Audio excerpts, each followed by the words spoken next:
বিধানসভা ভোটে ভরাডুবি হয়েছে তৃণমূলে। ঘরের মাঠ ভবানীপুরে হেরেছেন স্বয়ং মমতা বন্দ্যোপাধ্যায়, শুভেন্দু অধিকারীর কাছে দ্বিতীয়বার।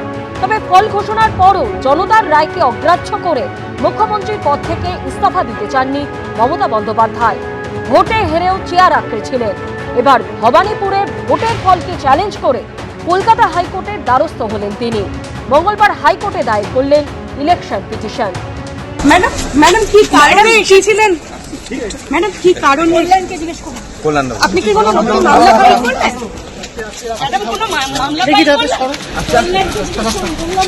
যেভাবে ইলেকশন হয়েছে এবং ক্যান্ডিডেট মানে যিনি জিতেছেন তার ইলেকশনটা কত কি ইলিগ্যালিটিস আছে, সেই জন্য আজকে ইলেকশন পিটিশন অ্যাফার্ম করার জন্য এসেছিলেন।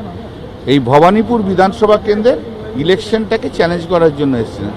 2021 সালে নন্দীগ্রামে হেরেও ইলেকশন পিটিশন দাখিল করেছিলেন মমতা বন্দ্যোপাধ্যায়। সেই মামলা এখনো বিচারাধীন। 2026-এও ভবানীপুরের ভোটের ফলকেও চ্যালেঞ্জ করে হাইকোর্টে গেলেন তৃণমূল নেত্রী।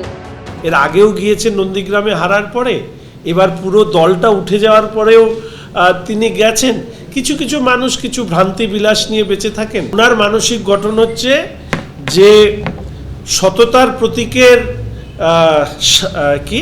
মোড়কে এসে দুর্নীতির মূর্ত প্রতীক হিসাবে প্রতিষ্ঠা করেছিলেন নিজেকে।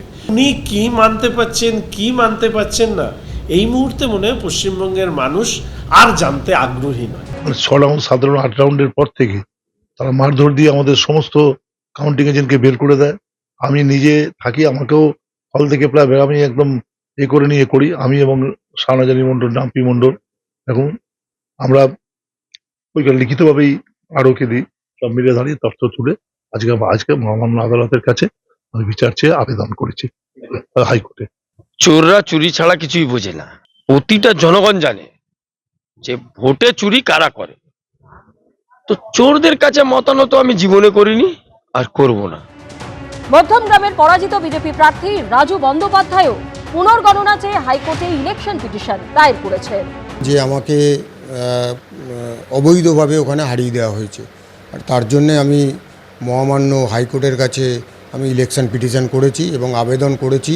গণনা কেন্দ্রে কারচুপির অভিযোগ তুলে হাইকোর্টের দ্বারস্থ হয়েছেন বর্ধমান উত্তর কেন্দ্রের বিজেপি প্রার্থী সঞ্জয় দাসও। 26শে জুন হাইকোর্টে এই মামলার পরবর্তী শুনানি।